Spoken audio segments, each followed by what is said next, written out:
Hello friends, welcome back to the SQL learning series. और आज की इस क्लास में मैं आपको एसक्यूएल के अंदर व्यूज के बारे में बताऊंगा। अगर आपने इस सीरीज के ये सभी वीडियोस नहीं देखे तो उस पर मैंने ये वाली प्लेलिस्ट बना दी है, लिंक मैंने आपको इस वीडियो के डिस्क्रिप्शन बॉक्स में दे रखा है, तो एक बार आप इन सभी वीडियोस को भी जरूर देख लेना। तो चलिए शुरू करते हैं। मेरा नाम है अभिषेक और आप देख रहे हैं माइक्रो सॉल्यूशन यूट्यूब चैनल। तो देखिए फ्रेंड्स, एसक्यूएल में व्यूज और कुछ नहीं, आपकी टेबल का ही एक वर्चुअल रूप होता है। व्यूज बनाकर आप क्या कर सकते हैं, कॉम्प्लेक्स क्वेरी को सिंप्लीफाई कर सकते हैं। तो चलिए इन बातों को मैं आपको और अच्छे से समझाता हूँ एक एग्जांपल के साथ। यहाँ पर देखिए मेरे पास एक एम्प्लॉय डिटेल्स नाम की टेबल है और इस टेबल में देखिए काफी सारे कॉलम्स हैं। अब देखिए मैं क्या कर सकता हूँ, अपनी इस टेबल के लिए अलग अलग व्यूज बना सकता हूँ। जैसे एक व्यू में बनाता हूँ कॉन्टेक्ट व्यू के नाम से।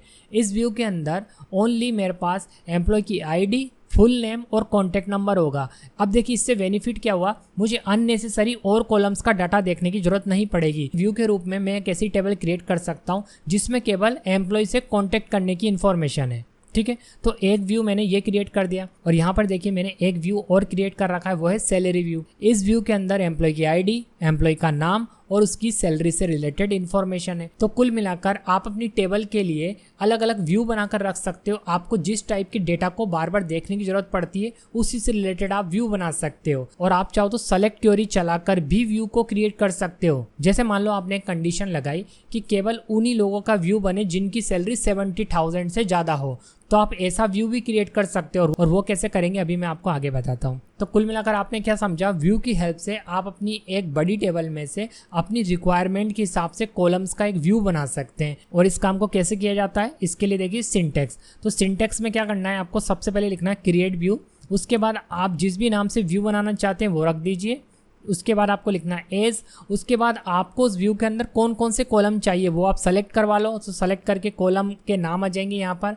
फिर आपको यहाँ पर फ्रॉम के बाद टेबल का नाम बताना है कि किस टेबल का आपको व्यू बनाना है। ठीक है, और आप चाहें तो देखिए नीचे कंडीशन भी लगा सकते हैं वेयर से। जब आप कंडीशन लगा देंगे तो उस कंडीशन के आधार पर ही व्यू बनेगा। और आप चाहें तो अपने सिंटेक्स को यहाँ पर भी खत्म कर सकते हैं। तो मैं आपको दोनों तरीके से सिंटेक्स को यूज करके दिखाऊंगा, एक कंडीशन के साथ और एक बिना कंडीशन के। तो यहाँ पर फ्रेंड्स मैंने अपना माइस्क्यूएल वर्कबेंच ओपन कर लिया है। अब सबसे पहले मैं क्या करूँगा, यहाँ पर डेटाबेस को सेलेक्ट करूँगा। तो यहाँ पर कमांड चलाता हूँ यूज डेटाबेस का नाम और इसे एग्जीक्यूट कर देता हूँ। डेटाबेस सेलेक्ट हो चुका है। अब मैं यहाँ पर आपको पहले वो टेबल दिखा देता हूँ जिसका यूज करके मैं व्यू को क्रिएट करूँगा। तो उस टेबल का नाम है हमारा एम्प्लॉय डिटेल्स। तो हमने यहाँ पर पहले सेलेक्ट क्वेरी चला ली और एक बार टेबल का पूरा डेटा देख लिया। ठीक है, अब मैं यहाँ पर फर्स्ट व्यू क्रिएट करूँगा, वो सिर्फ कॉन्टैक्ट की इंफॉर्मेशन के लिए होगा। अब मान लो आप अपने कंपनी के अंदर किसी एम्प्लॉय को पर्टिकुलर कॉलम का ही एक्सेस देना चाहते हैं, तो उस केस में आप व्यूज को क्रिएट कर सकते हैं। वो एम्प्लॉय और कॉलम का डेटा नहीं देख सकता है, वो एम्प्लॉय केवल उस व्यू में जो कॉलम्स हैं उन्हीं का डेटा देख पाएगा। तो यहाँ पर मैं सिर्फ कॉन्टैक्ट के लिए एक व्यू को क्रिएट कर रहा हूँ ताकि जब मुझे कॉन्टैक्ट की जरूरत पड़े तो मैं सिर्फ कॉन्टैक्ट करवा सकूँ, बाकी की इन्फॉर्मेशन मेरे एम्प्लॉय की दिखाई ना दे। तो कैसे करेंगे इस काम को, सबसे पहले आपको लिखना होगा क्रिएट, उसके बाद व्यू, फिर आपको यहाँ पर व्यू का नाम देना है। तो यहाँ पर व्यू का नाम मैंने कॉन्टैक्ट व्यू रख लिया। उसके बाद एज करके मैंने यहाँ पर सेलेक्ट करवा लिया कॉलम। ठीक है, तो मैंने यहाँ पर बोल दिया एम्प्लॉय की आईडी आनी चाहिए, एम्प्लॉय का पूरा नाम हो, उसके बाद कॉन्टैक्ट नंबर हो। कहाँ से, इस वाली टेबल में से। तो अब क्या होगा, जब मैं इस क्वेरी को सेलेक्ट करके एग्जीक्यूट करूंगा तो एक व्यू क्रिएट हो जाएगा। टेबल क्रिएट नहीं होगी, एक व्यू क्रिएट होगा इस टेबल के लिए। अब ये व्यू आपको कहाँ दिखाई देगा, इस व्यू के अंदर। देखो यहाँ पर रिफ्रेश करता हूँ तो देखो इसके अंदर एक व्यू क्रिएट हो गया है। अब व्यू को आप देख सकते हो इसी तरीके के कमांड से। ठीक है, जिससे हम टेबल के डेटा को सेलेक्ट करते हैं ना, उसी क्वेरी से हम व्यू को भी देख सकते हैं। तो यहाँ पर पहले व्यू का नाम सेलेक्ट करना है और हमें यहाँ पर पेस्ट कर देना है। ठीक है, तो इसे मैं सेलेक्ट करता हूँ और एग्जीक्यूट करता हूँ। तो यहाँ पर देखो अब हमारी जो बड़ी टेबल थी जिसमें बहुत सारे कॉलम थे, उसमें से हमने क्या करा है, केवल 3 ही कॉलम को लेकर एक व्यू बना दिया है, एम्प्लॉय आईडी, एम्प्लॉय का नाम और कॉन्टैक्ट नंबर। अब मैं इस वाले डेटा को उस एम्प्लॉय के साथ शेयर कर सकता हूँ जो हमारे अदर एम्प्लॉयज़ को कॉन्टैक्ट करेगा। इससे होगा ये कि वो एम्प्लॉय केवल इसी डेटा को देख पाएगा, वो हमारी टेबल का और डेटा नहीं देख पाएगा। ठीक है, इसे चाहे तो हम यहाँ से एक्सपोर्ट भी कर सकते हैं। अब मैं आपको एक व्यू और क्रिएट करके दिखाता हूँ। तो यहाँ पर देखिए मैं लिखूंगा क्रिएट व्यू और यहाँ पर मैं इस बार बनाऊंगा सैलरी के लिए एक व्यू। अब इसके अंदर जो भी कॉलम मुझे चाहिए उसे मैं सेलेक्ट कर लेता हूँ। तो मुझे ये 2 कॉलम तो चाहिए, मैं इन्हें कॉपी कर लेता हूँ यहाँ से और पेस्ट कर देता हूँ। इसके अलावा मुझे एक सैलरी नाम का कॉलम है वो भी चाहिए।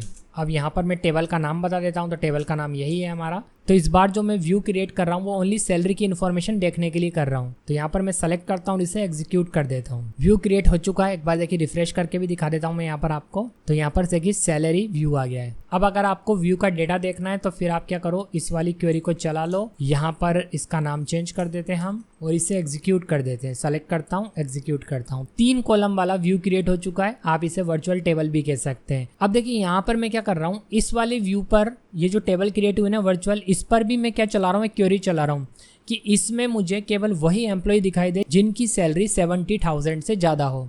ठीक है, तो इसे सेलेक्ट करता हूँ और एग्जीक्यूट करता हूँ। तो व्यू पर भी हम सेलेक्ट क्वेरी को चला सकते हैं जैसा कि हम टेबल पे चलाते हैं। तो यहाँ पर देखिए केवल 2 ही एम्प्लॉय ऐसे हैं जिनकी सैलरी 70,000 से ज़्यादा है। आप देखिए फ्रेंड्स, आप चाहो तो व्यूज़ को क्रिएट करते समय भी एक कंडीशन दे सकते हैं और उस कंडीशन के आधार पर ही व्यू क्रिएट होगा। वो कैसे? तो यहाँ पर देखिए मैं एक क्वेरी चला रहा हूँ, क्रिएट व्यू तो बनाना है। इस बार सैलरी व्यू 2 नाम रख लिया इसका, क्योंकि ऑलरेडी मैंने एक सैलरी व्यू बना रखा है, इसलिए इसका नाम सैलरी व्यू 2 रख लिया। इस बार इसके अंदर हमें शो तो ये 3 कॉलम ही करने हैं, एम्प्लॉय आईडी, फुल नेम और सैलरी, और कहाँ से, इस टेबल में से, जो कि ये वाली क्वेरी है। ठीक है, लेकिन इसमें मैंने क्या करा, एक कंडीशन दे दी कि जो व्यू क्रिएट हो केवल उन्हीं एम्प्लॉय का हो जिनकी सैलरी 70,000 से ज़्यादा हो। मतलब जो ये व्यू दिख रहा है ना आपको, ये वाला, इसमें तो सारे एम्प्लॉय आ रहे हैं जिनकी सैलरी 70,000 से कम है, वो भी हैं। अब मैं एक ऐसा व्यू बनाना चाह रहा हूँ इस क्वेरी से, इसमें केवल वही एम्प्लॉय की इन्फॉर्मेशन होगी जिनकी सैलरी 70,000 से ज़्यादा होगी। तो चलिए इसे सेलेक्ट करते हैं और एग्जीक्यूट करते हैं। ठीक है, बन गया। अब देखने के लिए क्या करेंगे, इसे मैं कॉपी करता हूँ, यहाँ पेस्ट कर लेता हूँ और इसका नाम ये रख लेता हूँ। ठीक है, अब इसे सेलेक्ट करके एग्जीक्यूट करूंगा।